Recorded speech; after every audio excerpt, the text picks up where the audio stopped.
რამდენი თეთრით გაიაფთება ელექტროენერგიის ტარიფი და რის ხარჯზე მოხდება კომუნალური გადასახადის შემცირება. წინასწარი გათვლებით საუბარია დენის 3-დან 5 თეთრამდე გაიაფებაზე. რაც იმას ნიშნავს, რომ 16 თეთრიდან კილოვატზე გადასახადის შესაძლოა 11 თეთრამდე შემცირდეს.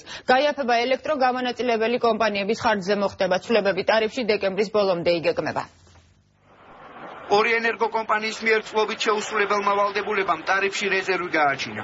ელექტროენერგეტიკული სიმძლავრეების მშენებლობაზე უარის გამო თელას და ენერგოპროს მომხმარებლისთვის იმ თანხის უკან დაბრუნება მოუწევთ, რომელიც მსხვილი პროექტებისთვის დამატებითი შემოსავლის სახით 4 წლის მანძილზე მიიღეს. დასაბრუნებელი ასეულობით მილიონი ლარი ტარიფის შემცირებაში აისახება. დადგენილი არაა, თუმცა ცნობილია, რომ კლება 25%-ის ფარგლებში განხორციელდება. თქმა უნდა ამოღებული იქნება რაღაც ასე ვთქვათ ვალდებულების კომპონენტი, რომელიც ტარიფში აისახებოდა.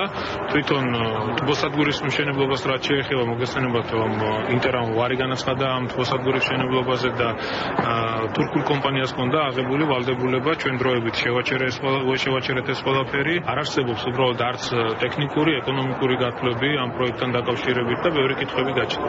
სადისტრიბუციო კომპანიებთან პოზიციების საბოლოო შეჯერებამდე სამინისტრო მოსაზრებებს სპეციალისტები განაცისმებს. საფასურის გაიაფების თემაზე ენერგეტიკოსები გაანგარიშების სხვადასხვა მეთოდოლოგიას ემხრობიან, თუმცა ყველა მათგანი საბოლოოდ ერთ პრინციპზე თანხმდება.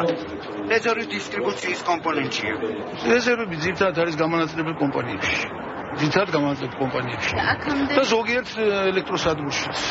აი ის რომ გარდაუვალია გაზის ტარიფის შემცირება, ეს ამაში ყველა ვთანხმდებით და გაზის ტარიფის შემცირება ავტომატურად გამოიწვევს ელექტროენერგიის ტარიფის შემცირებასაც, იმიტომ რომ შეწონილი ტარიფი ავტომატურად შემცირდება. ტარიფის შემცირების დიაპაზონიც არ არის დიდი, 2 თეთრი, 3 მეტი არ შეიძლება პრაქტიკულად დღეს აღარ ხერხდება მეტის შემცირება და ეს არ გამოიწვევს დიდ მოთხოვნას ელექტროენერგიაზე. არ გაზის ძედიდან ჩვენ ვერ დავფაროთ ეს დეფიციტი. ყიდვა ან უნდა დაემქვემდებაროს ზის ანგარიშებს, მეცნიერ დონეზე ჩამოყალიბებულ ანგარიშებს, ან და საბაზრო პრინციპით უნდა განხორციელდეს. ანუ ბაზარი თვითონ არეგულირებს. აქედან გამომდინარე, ან ერთი უნდა ავირჩიოთ, ან მეორე. დღეს არც ერთი გვაქვს და არც მეორე. დღეს გვაქვს დიქტატურა გამანაწილებელი კომპანიების მხრიდან, რომელსაც მხარს უჭერს სამწუხაროდ მარეგულირებელი კომისია. სამინისტროს მიერ ინტერაოიესთან და ენერგოპროსთან მემორანდუმით გათვალისწინებული ვალდებულებების გადახედვის შემდეგ სატარიფო საკითხებზე პოზიციას მარეგულირებელი კომისიაც იცავს.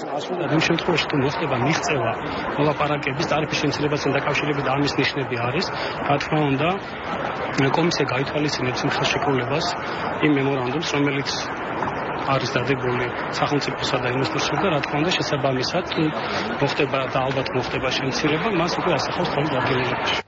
ტარიფში არსებული რეზერვის ზუსტოდენობას ენერგეტიკის სამინისტრო მომავალ კვირას დაადგენს. შეთანხმებული არგუმენტების საფუძველზე კომპანიები ახალ გაანგარიშებებს განსახილველად მარეგულირებელ კომისიაში წარადგენენ. სადავო გარემოებების არარსებობის პირობებში კი კომისია მსჯელობას დაჩქარებულად წარმართავს. შესაძლოა ახალი ტარიფის ერთი თვის ვადაში დამტკიცდეს.